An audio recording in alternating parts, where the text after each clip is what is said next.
first of all, it was really easy for us to produce because you came to the table with pretty much most of the album in little shells. So we just kind of built upon what you had already done. Yeah. So, I mean, I know a lot of people don't know that you're a decent producer, but no, you're a really good producer. So you came to the table with a great start. So it was easy for us to come in and kind of jump on what you'd already done. Yeah.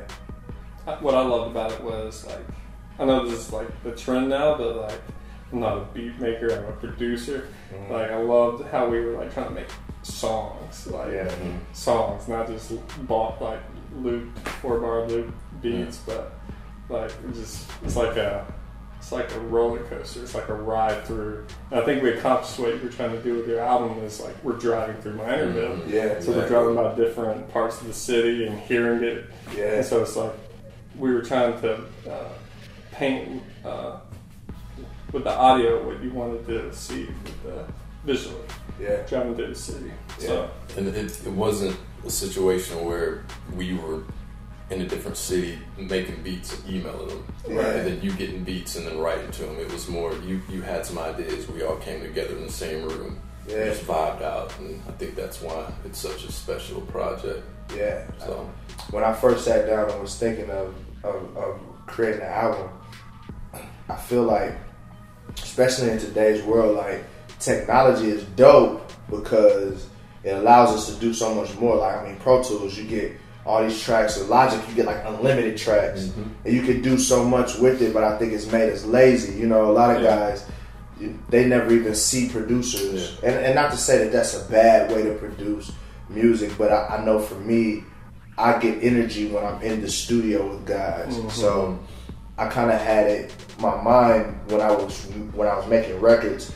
And it was funny because I know when Torrance, the A&R, Street Symphony, I remember when I first came to the table, I had like all these sketches and he was listening like, because I'm like, I was just in the studio making stuff and I would start it off and then I'm like, okay, I know Joseph and Dirty, they gonna do this to it, so I'm not even gonna worry about it. And then I'd be like, oh, Heat Academy would kill the drums on this, so I would just make sketch after sketch after sketch after sketch.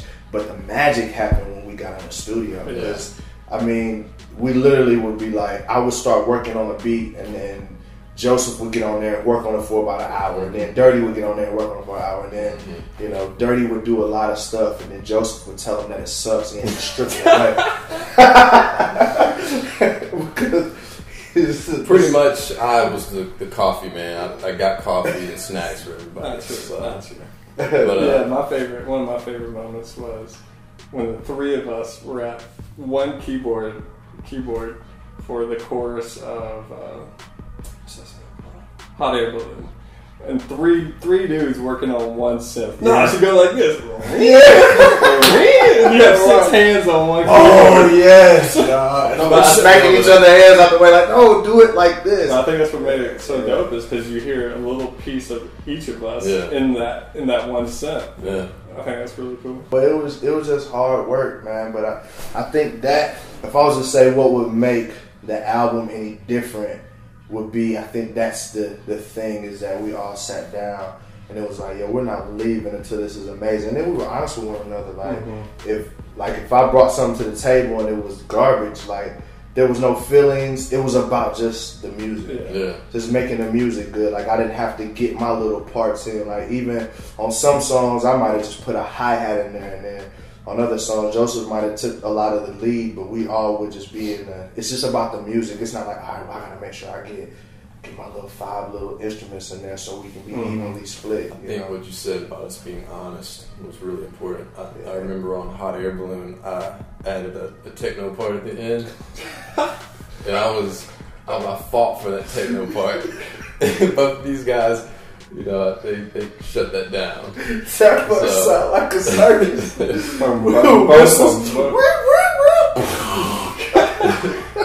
dubstep, techno. It made no sense. It was a circus. So yeah, we were honest with each other. And also with the intro, we tried how many different drum patterns? Probably 2 or 3 different times. Oh, and yeah. the song just ended up Just not having take the drums drums off. just Yeah. tambourine and claps. That's Yeah. it. That's it.